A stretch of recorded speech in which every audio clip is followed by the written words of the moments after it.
का एकमात्र जिला है साहेबगंज, और साहेबगंज जो है बाढ़ के कारण जो है हाहाकार मचा हुआ है। और इस विकट परिस्थिति में आज का मौसम जो है, मौसम भी बहुत ही सुबह से लेकर के ही जो है लगातार बारिश हो रही है। और इस विकट परिस्थिति में भी अपना जो क्षेत्रीय लोकप्रिय विधायक है अनंत कुमार ओझा, वो जो है बाढ़ पीड़ितों के बीच जाने वाले हैं। लगातार कई दिनों से दौरा कर रहे हैं बाढ़ पीड़ितों के बीच जा करके और राहत सामग्री का वितरण कर रहे हैं। आज जो है उधवा प्रखंड के अंतर्गत श्रीगढ़ पंचायत है, और इसी पंचायत में जो है पूरा पंचायत बाढ़ ग्रसित है। और इसी ग्रसित क्षेत्र में आज का दौरा करने के लिए हमारे बीच आएंगे माननीय अनंत ओझा जी, और फिलहाल उनकी तैयारी चल रही है। आपको बता दें कि इतने लोकप्रिय हैं कि मजे हुए एक नेता हैं, और कोई जो है सुविधा पर नहीं चलते हैं, एक आम नागरिक की तरह ही जो सारा सुविधा लेते हैं। आप देख सकते हैं पहुंच गए हैं, और इसी नाव के माध्यम में अभी बारिश फिलहाल हो ही रही है, और इस चलती बारिश में जो है वो बाढ़ पीड़ितों के बीच में पहुंचेंगे। आप देख सकते हैं हमारे साथ उनके कार्यकर्ता है यहाँ पर फिलहाल मौजूद, और देखिए वो बरसाती पहने हुए हैं अनंत ओझा जी, और वो आ रहे हैं। आपको लगेंगे कि वो विधायक नहीं है, वो साधारण व्यक्ति हैं, और वो जो है साधारण व्यक्ति के तहत ही जो है हमारे बीच पहुँचेंगे, और साधारण ढंग से लोगों के बीच पहुँचते हैं, बखूबी से अपनी बातों को रखते हैं, और लोगों की दुख दर्द को भी वो समझते हैं। अभी हम उनसे भी बात कराएंगे आपको, और जानेंगे कि क्या ये जो पूरा बाढ़ का जो क्षेत्र का दौरा है उस दौरान में जो क्या क्या जो मंजर देखने को मिला है, उनसे भी आपको अवगत आपको जो है कि कराएंगे। सर, आप लगातार बाढ़ का जो है कि दौरा कर रहे हैं, कैसा मंजर देखने को मिल रहा है?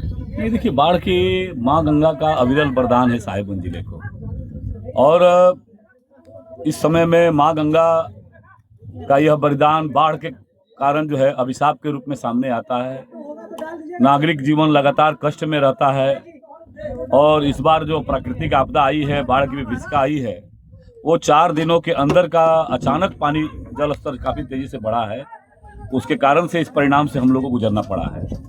तो निश्चित रूप से इससे लोगों में कठिनाइयाँ हुई है। पशुओं के चारा तक उपलब्ध नहीं था। लगातार मैं साहेबगंज सदर प्रखंड में गया था, दियारा के क्षेत्रों में जो अंतिम गाँव है कारगिल तक, वहाँ तक गया था।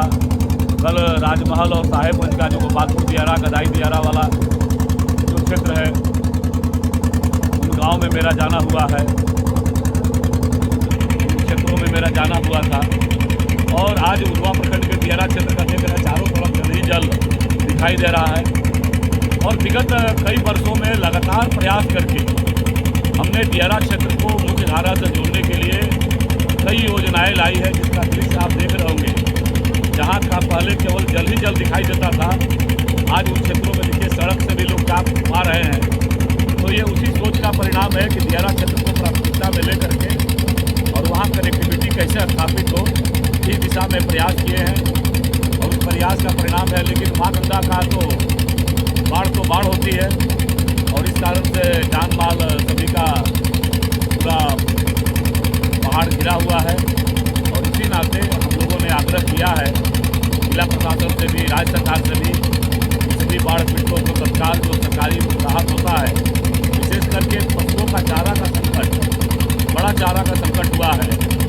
और दियारा क्षेत्रों में जो लोग भी मवेशी रखते हैं उनके लिए संकट आया है, खाद्यान्न का संकट आया है।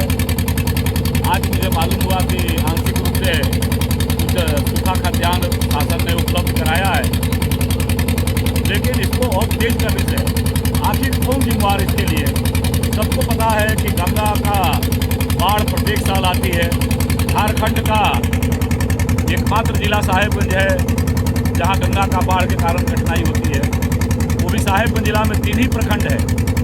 तो बिहार के तर्ज पर, जैसे बिहार में राहत सामग्री 3 दिन पहले मैं जब गया था मनिहारी के पास, वहाँ हमने देखा कि बिहार का अधिकारी आकर के बागमारा पंचायत का राहत सामग्री लोगों को उपलब्ध करा रहे हैं। तो हमारा शासन क्यों बैठा रहता है? उनकी संवेदनशीलता कहाँ चली जाती है? वो किसका इंतजार करते हैं? किसके इशारे पर वो काम करना चाहते हैं? ऐसे बहुत सारे सवाल मन में आते हैं, क्योंकि बाढ़ की विभीषिका आपदा जब आता है तो समाज के सभी वर्ग समूह को मिल करके प्रयास करना चाहिए, और उसी दिशा में एक जनप्रतिनिधि होने के नाते जितना अपने से हो सकता है पीड़ितों के साथ जाने का, यथासंभव उनको राहत सामग्री पहुँचाने का, उस तक पहुँचाने का प्रयास करते हैं, उन तक जाने का प्रयास करते हैं। और आज इसी क्रम में उधवा प्रखंड के विभिन्न गाँवों में, विभिन्न पंचायतों में जाना हुआ है। निश्चित रूप से शासन से हम आग्रह करेंगे कि शासन अविरम राहत सामग्री उनको उपलब्ध कराए, पशुओं उपलब्ध कराए।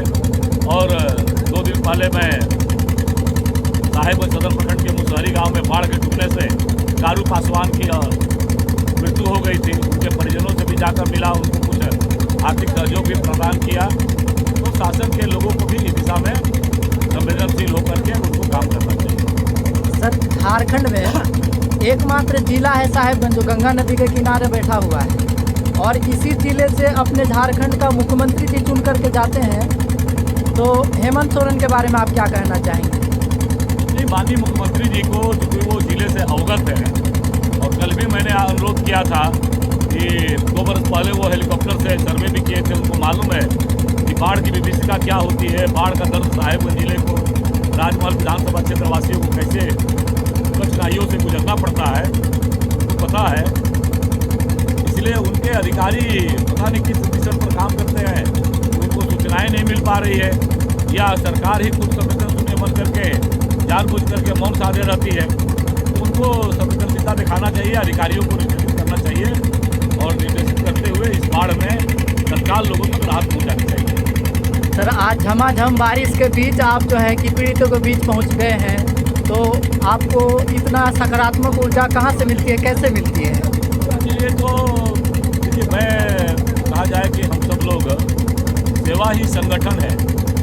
यह बोध प्रारंभ से जिस व्यवस्था से जुड़े, सामाजिक जीवन से जुड़े, राष्ट्रीय स्वयंसेवक संघ का से जुड़ा भाव हो, विद्यार्थी परिषद के नाते हो, और यहाँ तक कि भारतीय जनता पार्टी का भी, हमारे जितने भी शीर्ष नेतृत्व है उनके द्वारा बार बार यह सेवा बोध का बात बार बार कहा जाता है। और मैं तो इनका जनप्रतिनिधि भी हूँ, तो मेरा कष्ट कुछ भी नहीं है। जब हमारी जनता इतने कष्ट में जीवन गुजार सकती है, इतने कठिनाइयों में गुजार सकती है, तो स्वाभाविक है कि भगवान शरीर स्वस्थ रखे। इसलिए मेरा हर क्षण, हर पल इनके क्षेत्रवासियों की सेवा में समर्पित है। और उसी मिशन मोड में आज तो थोड़ी हल्की बारिश है, हल्की हवा भी है। कल तो दियारा क्षेत्र में, इस दियारा क्षेत्र में तो उतना पानी का करंट भी कम है थोड़ा।